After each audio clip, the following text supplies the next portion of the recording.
वसईत घडली बाल दिनाला काळीमा फासणारी घटना। विद्यार्थिनीला शाळेत यायला केवळ 10 मिनिटं उशीर झाला आणि शिक्षिकेचा पारा चढला।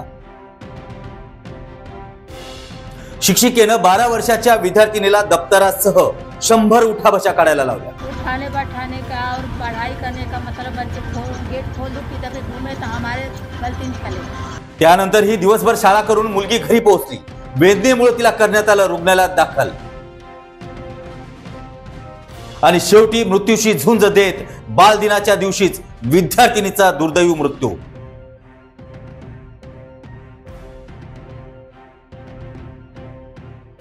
या मृत्यूला जबाबदार कोण? आई बापांनी पोटचं पोट गमावलं, शिक्षा देऊन शिक्षिकेनं काय कमावलं? हेच का ते शिक्षण ज्या शिक्षणानंतर ना नोकरीची शाश्वती ना रोजगाराची? या विषयावरती आजचा आमचा स्पेशल एपिसोड आहे, शिक्षकेची शिक्षा का घ्यावी बरं अशी परीक्षा।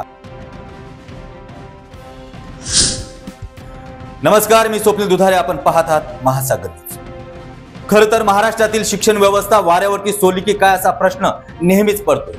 त्यातच भर पडली आहे ते म्हणजे वसईच्या प्रकरणामुळे। वसई येथील श्री हनुमंत विद्या मंदिर येथे विद्यार्थिनीला शाळेत येण्यासाठी केवळ 10 मिनिटं उशीर झाल्यामुळे शिक्षिकानं विद्यार्थीला पाठीवरती ओझं असणाऱ्या दप्तरासह 100 उठाबशा काढण्याची शिक्षा दिली। अशी ही जीवघेणी शिक्षा विद्यार्थिनीला म्हणजेच काजल गौड या 12 वर्षाच्या विद्यार्थिनीला तिच्या मृत्यूचं कारण बनले आहे। हे प्रकरण सविस्तर समजावून घेऊया। अवघ्या 12 वर्षाच्या मुलीला शाळेत येण्यासाठी उशीर झाला म्हणून 8 नोव्हेंबर रोजी शिक्षिकेनं उठाबशा काढण्याची शिक्षा दिली। त्यानंतर काजल गौड या विद्यार्थिनीनं पूर्ण दिवस शाळेत घालवला, पण घरी गेल्यानंतर कमरेमध्ये आणि मानेमध्ये त्रास व्हायला लागला। कालांतराने कमरेपासून खालचा भाग काम करेनासा झाला।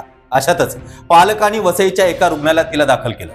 तिथे देखील तिचा उपचार करता आला नाही, त्यामुळे दुसऱ्या दवाखान्यात तिला हलवण्यात आलं, पण त्या ठिकाणीही तिचा त्रास काही कमी होईना।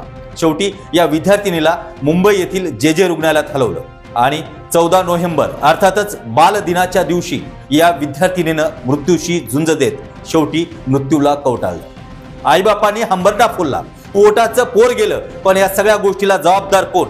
शाळा प्रशासन का शिक्षिका? जीवाशी गेलेल्या त्या चिमुकलीला परत तर आणता येणार नाही, पण एवढी मोठी शिक्षा देणारी, मातृत्व मन असणारी ही एक स्त्रीच होती ना। खरं तर शिक्षकांनी विद्यार्थ्यांना समजावून घ्यायचं असतं, त्यांच्या चुका पोटात ठेवून त्यांना शिक्षण द्यायचं असतं।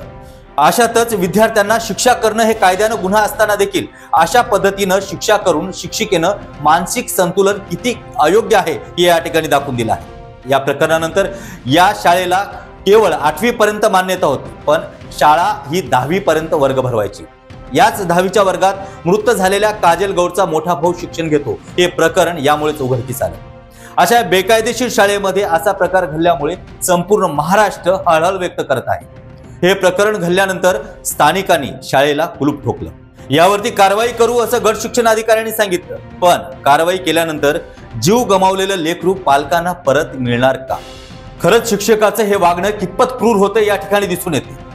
शिक्षिकेच्या या क्रूर मानसिकतेने एका चिमुकलीचा जीव घेतला आहे। या घडलेल्या प्रकरणामुळे सर्व पालकांनी आता आपल्या विद्यार्थ्यांना शाळेमध्ये खरंच योग्य शिक्षण मिळते का, त्याला त्या ठिकाणी कठोर शिक्षा केली जाते का, शिक्षकांचं विद्यार्थ्यांसोबतचं असणारं नातं नक्की कसं आहे, या सगळ्या गोष्टीकडे लक्ष देणं गरजेचं आहे। हे प्रकरण अतिशय गांभीर्याचं आहे।